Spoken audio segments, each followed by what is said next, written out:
BS99 news కి స్వాగతం. Bulletin లో హెడ్లైన్స్ చూద్దాం.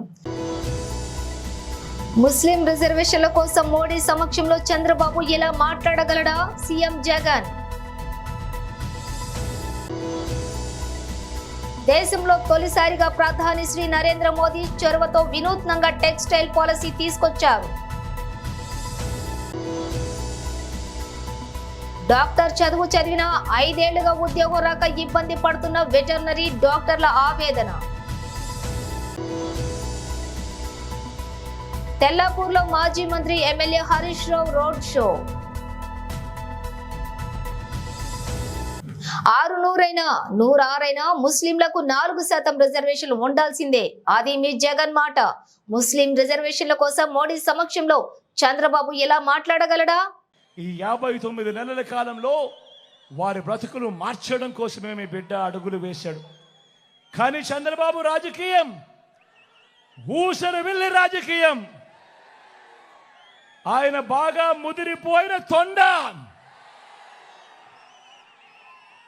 ఒక పక్క 4% ముస్లింల రిజర్వేషన్లను రద్దు చేస్తామని శపథం చేసిన బీజేపీ పార్టీతో ఈ చంద్రబాబు జత కడతాడు. మరో పక్క మైనారిటీల ఓట్ల కోసం మైనారిటీలను మోసం చేసేందుకు ఈ చంద్రబాబు డ్రామాలు మొదలెట్టాడు. దొంగ ప్రేమ నటిస్తాడు. కానీ 4% రిజర్వేషన్లను మైనారిటీలకు రద్దు చేస్తామంటా ఉన్న బీజేపీతోనే కొనసాగుతాడట ఈ చంద్రబాబు. మరి ఇంతకన్నా ఊసర వెళ్ళి రాజకీయాలు ఎక్కడైనా ఉంటాయా అని అడుగుతా ఉన్నాడు మీ బిడ్డ. నేను చెప్తా ఉన్నా, 600 106 4% రిజర్వేషన్లు ఉండి తీరాల్సిందే. ఇది మీ జగన్ మాట. ఇది వైఎస్ఆర్ బిడ్డ మాట. మరి చంద్రబాబు ఇలా మోడీ గారి సమక్షంలో చంద్రబాబు ఇలా మాట్లాడగలుగుతాడా అని అడుగుతా ఉన్నాడు మీ బిడ్డ. మరి మైనారిటీల రిజర్వేషన్లను రద్దు చేస్తామన్న తరువాత కూడా ఎన్డీఏలో ఎందుకు కొనసాగుతా ఉన్నాడు ఈ చంద్రబాబు? దేశంలో తొలిసారిగా ప్రధాని శ్రీ నరేంద్ర మోదీ చొరవతో వినూత్నంగా టెక్స్టైల్ పాలసీ తీసుకొచ్చారు. దీంతో కార్మికులు, రైతులు, తయారీ సంస్థలకు లబ్ధి చేకూరుతోంది. శ్రీ అమిత్ షా కేంద్ర హోంశాఖ మంత్రి टेक्सटाइल इंडस्ट्रीज के लिए बहुत काम किए हैं. मोदी जी की टेक्सटाइल पॉलिसी बड़ी स्पष्ट है. फार्म से फाइबर तक, फाइबर से फैक्ट्री तक, फैक्ट्री से फैशन तक और फैशन से एक्सपोर्ट तक का पूरा चैनल करना और किसानों को और हमारे मजदूरों को मजबूत करना. मोदी जी ने टेक्सटाइल में PLI पॉलिसी लाकर 8 लाख लोगों को रोजगार देने का काम किया है. भाइयों बहनों, मोदी जी ने 1500 करोड़ से नेशनल टेक्सटाइल मिशन बनाया है और 14,000 करोड़ से पोचमपल्ली में हैंडलूम पार्क लिमिटेड स्थापित करने का काम और व्हाइट गोल्ड टेक्सटाइल पार्क स्थापित करने का काम नरेंद्र मोदी जी ने किया. డాక్టర్ చదువు చదివిన 5 ఏళ్లుగా ఉద్యోగం రాక ఇబ్బంది పడుతున్న వెటర్నరీ డాక్టర్ల ఆవేదన. మేము ఇక్కడికి గ్యాదర్ అయిన వాళ్ళం అందరం కూడా 5.5 years bachelor of veterinary science complete చేసిన పశు వైద్య పట్టాలు పట్టుకుని ఉద్యోగాలు లేక పశువులకు సేవ చేయాలనే ఉద్దేశం ఉన్న పశువుల హాస్పిటల్లో డాక్టర్ల పోస్టులు ఖాళీగా ఉన్నా కూడా ఏమీ చేయలేని పరిస్థితుల్లో రైతుల్ని వాళ్ళకి తీవ్రమైన అన్యాయం జరుగుతున్నా కూడా మేము ప్రభుత్వాల దృష్టికి తీసుకొస్తున్నా కూడా ఎలాంటి మంచి జరగలేదు. కాబట్టి ఈ 5 సంవత్సరాల్లో కూడా మేము మా యొక్క వేదనను ప్రభుత్వానికి అనేక సార్లు తీసుకెళ్లడం జరిగింది. గత 5 సంవత్సరాల్లో చూసుకుంటే నారా చంద్రబాబు నాయుడు గారి ప్రభుత్వంలో మాకు 3 సంవత్సరాలు వెటనరీ డాక్టర్స్ రిక్రూట్మెంట్ అనేది జరిగిందండి. అదేవిధంగా అదే టైంలో మేము ఒక 2 సార్లు స్ట్రైక్ చేయడం జరిగింది. అప్పుడు ప్రతిపక్ష నేతగా ఉన్న జగన్మోహన్ రెడ్డి గారు మా యొక్క స్థావరాలకు వచ్చి మేము చేస్తున్న స్ట్రైక్కి మనకి రాబోయే ప్రభుత్వం రైతు ప్రభుత్వం, మనం రైతులకు కావాల్సిన అన్నీ చేస్తాము అని చెప్పి హామీలు ఇచ్చి మా స్ట్రైకులను తాత్కాలికంగా ముగింపు చేశారు.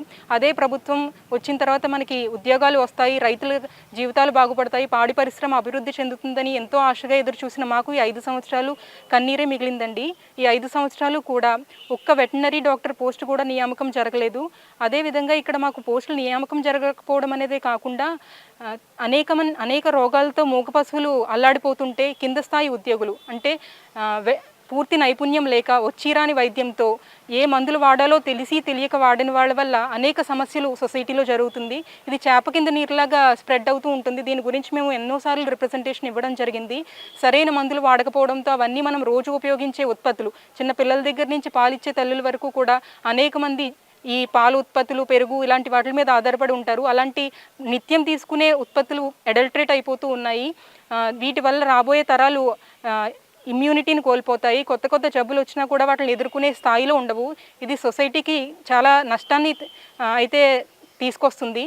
కాబట్టి ఇక్కడ మా నిరుద్యోగం అనేది ఒక్కటే సమస్య కాదు, మా అవసరం రైతులకి, చిన్న సన్నకారు రైతులకి ముఖ్యంగా చాలా ఉందండి. ఎందుకంటే వ్యవసాయ రంగం అనేది ఎంత ఇంపార్టెంటో ఒక రైతుకి పాడి అనేది కూడా ఎంతో ఇంపార్టెంట్. వాళ్ళ డైలీ నీడ్స్ కానీ, రోజు జీవన విధానం కానీ, వాళ్ళ కుటుంబ పోషణ కానీ ఈ ఉత్పత్తుల మీద ఆధారపడి ఉంటుంది. అలాంటి చిన్న సన్నకారు రైతులు నాణ్యమైన పశువైద్యం దొరక్క గేదెలను, పాడిని పక్కన పెట్టేసి ఇవి మా వల్ల కాదు అని చేతులెత్తేశారు. పవన్ కళ్యాణ్ గారు గవర్నమెంట్ ఖచ్చితంగా వస్తుంది. మేము ఇక్కడికి రావడానికి ఇంకొక ముఖ్య ఉద్దేశం ఏంటంటే ఆంధ్రప్రదేశ్ స్టేట్ వెటర్నరియన్స్ మన పార్టీకి మద్దతుగా ఉన్నారని తెలియజేయడానికి ఒకటి. ఖచ్చితంగా పవన్ కళ్యాణ్ గారు మా పిఠాపురం ఎమ్మెల్యే అయిన తర్వాత మా ఈ సమస్యను ఖచ్చితంగా ప్రభుత్వం దృష్టికి తీసుకొచ్చి మాకు చేయవలసిన న్యాయాన్ని చేస్తారని, ఖచ్చితంగా పోస్టులు తీస్తారని, తద్వారా చిన్న సన్నకారు రైతులకు న్యాయం జరిగేలా చూసుకుంటారని కోరుకుంటున్నాం.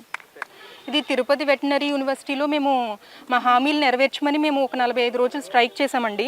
అప్పుడు మా స్ట్రైక్కి సపోర్ట్గా చాలామంది లీడర్స్ వచ్చారు. అప్పటి పశుసంవర్ధక శాఖ మంత్రి సిద్దిల అప్పలరాజు గారు కూడా మా యొక్క స్థావరానికి వచ్చి మీ సమస్యలను మేము 10 రోజుల్లో నెరవేరుస్తాము, స్ట్రైక్ని వెంటనే విరమించండి అని మాకు చెప్పడంతో మేము ఆయన మాటకు కట్టుబడి వెంటనే విరమించాం సార్. కానీ ఎన్ని రోజులైనా కూడా, సంవత్సరాలు కూడా గడిచాయి కానీ వాళ్ళ నుంచి ఎలాంటి స్పందన లేదు.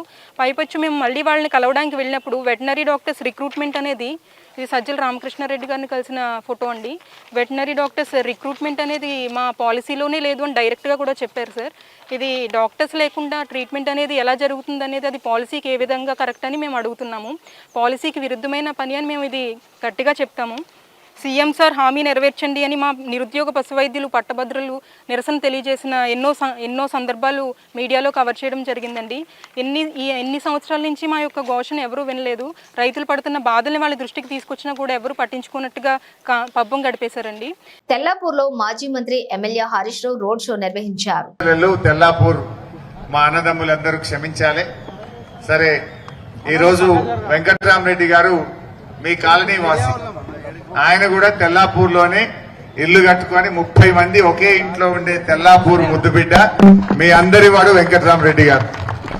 దయచేసి నేను మీ అందరినీ కోరేది ఒకటే, ఈరోజు తెల్లాపూర్లో మా సోమిరెడ్డి మున్సిపల్ చైర్మన్ గారు కోరితే గతంలో ఎంతో విలువైనటువంటి భూమిని కూడా ఈ ప్రాంతంలో ఇప్పించాం. ఇక్కడ మార్కెట్ యార్డు కోసం, సబ్ స్టేషన్ కోసం, మున్సిపల్ బిల్డింగ్ కోసం, ఫంక్షన్ హాల్ కోసం, దేవాలయం కోసం కూడా దాదాపు 500 కోట్ల విలువైన భూమిని ఇక్కడ ఇప్పించడం జరిగింది. ఈ ప్రాంతం బాగా అభివృద్ధి చెందుతా ఉంది.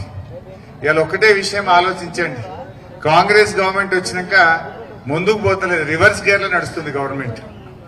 కాంగ్రెస్ వచ్చినాక మంచినీటి సమస్య స్టార్ట్ అయింది, కాంగ్రెస్ వచ్చినాక కరెంటు సమస్య ప్రారంభమైంది, కాంగ్రెస్ వచ్చినాక రియల్ ఎస్టేట్ కుప్పగూలిపోయి ఎవడు ఇల్లు కొంటేటోడు లేడు, ప్లాట్ అమ్మటోడు లేడు, ఆగమైపోయింది. కాంగ్రెస్ వచ్చిన తర్వాత రైతు బంధు డబ్బులు పట్టలేవు. కాంగ్రెస్ వచ్చిన తర్వాత ఆసుపత్రుల్లో కేసీఆర్ కిట్ బంద్ అయిపోయింది. కాంగ్రెస్ వచ్చిన తర్వాత తులం బంగారం అన్నారు కానీ కళ్యాణ లక్ష్మి, షాదీ ముబారక్ చెక్కులు బంద్ అయిపోయినాయి. బండి ముందుకు పోతలేదు, వెనకకు పోతున్నది. ఆలోచించండి, ఒక కుటుంబ పెద్ద ఎప్పుడైనా తన పరపతిని పెంచుకునే విధంగా మాట్లాడాలి. కానీ రేవంత్ రెడ్డి గారు గత ప్రభుత్వం మీద బురద జల్లాలని చెప్పి దివాలా దివాలా దివాలా అని మాట్లాడి ఇవాళ ఆయన తీసుకున్న గోయిలో మొత్తం రాష్ట్రాన్ని పడేసిండు. ఏమైంది? రాష్ట్రానికి కొత్తగా పెట్టుబడులు రావడం లేదు, రాష్ట్రంలో కొత్త ఉద్యోగాల కల్పన జరుగుతలేదు. దాంతో రాష్ట్రంలో పెట్టుబడులు రాక ఇలా రియల్ ఎస్టేట్ రంగం కూడా బాగా దెబ్బతిన్న ప్రమాదం ఉంది. ముఖ్యంగా 6 గ్యారంటీలు అందరు అక్కా చెల్లెళ్ళారా, ఒక్క గ్యారంటీ అన్న అమలైందా అని నేను అడుగుతా ఉన్నా. మొదటి గ్యారంటీ మహిళలకు 2,500 రూపాయలు ఇస్తామన్నారు. ఏ చెల్లెకైనా అక్కకైనా వచ్చాయా? రెండవ గ్యారంటీ అవ్వ తాతల పెన్షన్ ను 4,000 చేస్తామన్నారు. వచ్చాయా? 2,000ను కేసీఆర్ 200 2,000 చేసిండు. కానీ కాంగ్రెస్ 4,000ని మోసం చేసింది. రైతు బంధు రాలేదు, రైతు బీమా రాలేదు. ఈ రోజు తులం బంగారం అదేందో ఏమో కాంగ్రెస్ వచ్చిన యాళ్ళ కళ్యాణ లక్ష్మి చెక్కు కేసీఆర్ ఇచ్చిండు, మేము దాని సోపతికి తులం కలుపుతామన్నారు. తులము లేదు, కళ్యాణ లక్ష్మి చెక్కు లేదు, బంగారం ధర అయితే కొండెక్కింది. ఆ కాంగ్రెస్ వాళ్ళు వచ్చిన 5 నెలల్లో 50,000 తులం పై 75,000 రూపాయలకు తులం అయితే అయింది కాంగ్రెస్ పార్టీ వచ్చినాక. అంతకు మించి ఇచ్చింది అయితే ఏమీ లేదు. దయచేసి అన్ని విషయాలు ఆలోచించండి. ముఖ్యంగా తెల్లాపూర్ వాసిగా, ఈ జిల్లా కలెక్టర్ గా ఎనలేని సేవలు చేసిన ఒక విద్యావంతుడిని మనం పార్లమెంట్ కి పంపించగలిగితే డెఫినెట్ గా మీలో ఒకటిగా, ఒక కుటుంబ సభ్యుడిగా వెంకట్రామరెడ్డి గారు మనకు మంచి సేవలు అందించగలుగుతారు. ఇవాళ బీజేపీ వాళ్ళు కూడా వాళ్ళు ఓట్లు అడుగుతారు. ఎన్నికల వేళ మంగళగిరిలో వైసీపీకి భారీ షాక్. టీడీపీ జాతీయ ప్రధాన కార్యదర్శి నారా లోకేష్ సమక్షంలో టీడీపీలోకి 260 కుటుంబాలు చేరాయి.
ఉత్తరాఖండ్లోని ప్రసిద్ధ పుణ్యక్షేత్రాల్లో ఒకటైన కేదార్నాథ్ ఆలయం శుక్రవారం ఉదయం తెరుచుకుంది. వేద పండితుల మంత్రోచ్చరణల మధ్య ఉదయం 7 గంటలకు ఆలయ ప్రధాన తలుపులను అధికారులు తెరిచారు.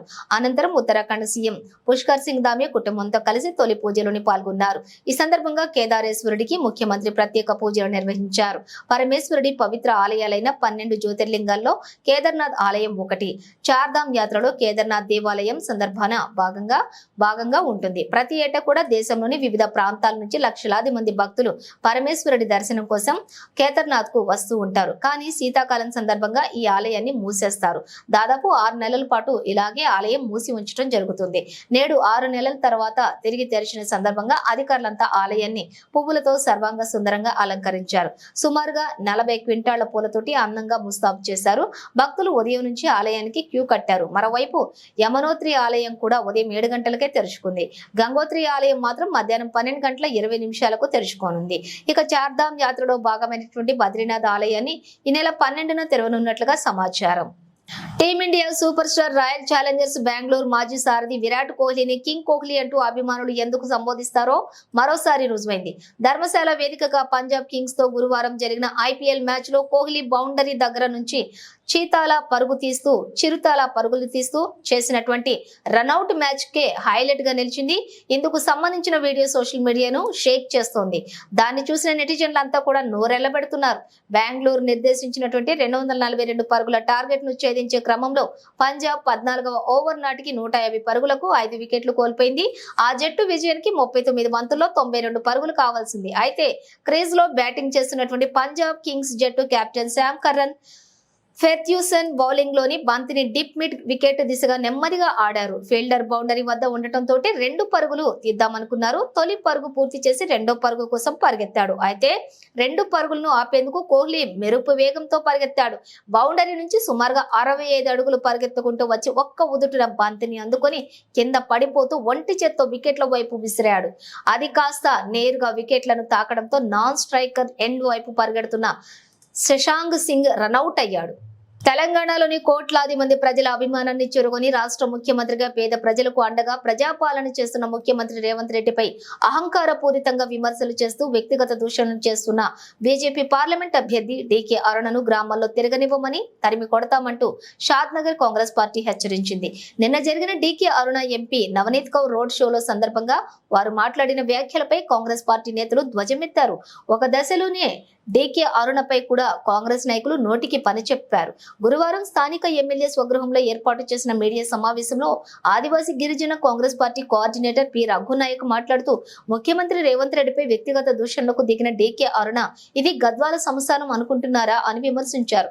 షాద్నగర్ పర్యటనలో గద్వాల దొరసాని డీకే అరుణ తన ఇష్టారాజ్యంగా విమర్శలు చేసి వెళ్లటం ఆమె సంస్కారానికి సరికాదని హితవు పలికారు. ముఖ్యమంత్రి రేవంత్ రెడ్డిని తన కాలుగోటితో సమానం కాదని, నోట్లో పినాయిల్ పోసి కడిగిన మురికిపోదని అంటూ అనేక విషయాలను ఆమె ప్రస్తావించడం పట్ల తాము తీవ్రంగా ఖండిస్తున్నామని అన్నారు. మనం చేతులు నిలబెట్టుకొని ఉండాల్సినటువంటి పరిస్థితి ఏర్పడుతుంది. ఇలాంటి దొరసానికి మనం సపోర్ట్ చేస్తే వెనకటి కాలంలో చెప్పులు చేతులు పట్టుకొని దొరల ఇంటి ముందు పోయే పరిస్థితి వస్తూ ఉంటుంది. అందుకని అట్లాంటి పరిపాలనకు వ్యతిరేకంగా కాంగ్రెస్ పార్టీ రాహుల్ గాంధీ గారి నాయకత్వంలో పేదలకు, గిరిజనులకు, దళితులకు, ముస్లిం మైనార్టీలకు, బీసీ మహిళలకు చాలా పెద్ద ఎత్తున పెద్దపీట వేసి రిజర్వేషన్ కల్పించి, ఉద్యోగాలు కల్పించి, ప్రాజెక్టులు తెచ్చి సంక్షేమ పథకాలు ముందుకు పోతున్నటువంటి మా కాంగ్రెస్ పార్టీని ప్రజలు ఆదరిస్తారు. ఇట్లాంటి దొరసాలకు వ్యతిరేకంగా రేపు ఓటు వేస్తారు. ఖచ్చితంగా వంశీ చంద్రారెడ్డి గారు చాలా పెద్ద భారీ మెజార్టీతో గెలవబోతా ఉన్నారు. అందుకని ఇలాంటి దొరసాని మాటలను ప్రజలందరూ తిప్పి కొట్టాలని, ప్రజాస్వామ్యంలో ఉన్నటువంటి రాజకీయ నాయకులు ప్రజాస్వామ్యయుతంగా జరుగుతున్నటువంటి ఎన్నికలను వ్యక్తిగత దూషణలతో మాట్లాడుతున్నటువంటి ఒక ఆడపిల్లని సోయి లేకుండా మాట్లాడుతున్నటువంటి దొరసానమ్మకు వ్యతిరేకంగా ప్రజలందరూ ఓటు వేయాలని చెప్పేసి ఈ సందర్భంగా నేను విజ్ఞప్తి చేస్తా ఉన్నాను. బులెటిన్ ముగించే ముందు హెడ్లైన్స్ మరోసారి. ముస్లిం రిజర్వేషన్ల కోసం మోడీ సమక్షంలో చంద్రబాబు ఎలా మాట్లాడగలడా సీఎం జగన్.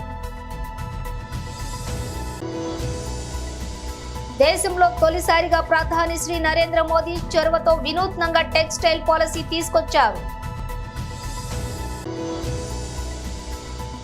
డాక్టర్ చదువు చదివిన 5 ఏళ్లుగా ఉద్యోగం రాక ఇబ్బంది పడుతున్న వెటర్నరీ డాక్టర్ల ఆవేదన. తెల్లాపూర్లో మాజీ మంత్రి MLA Harish Rao road show. ఇవి బులెటిన్ విశేషాలు. మరో బులెటిన్తో మళ్ళీ కలుద్దాం.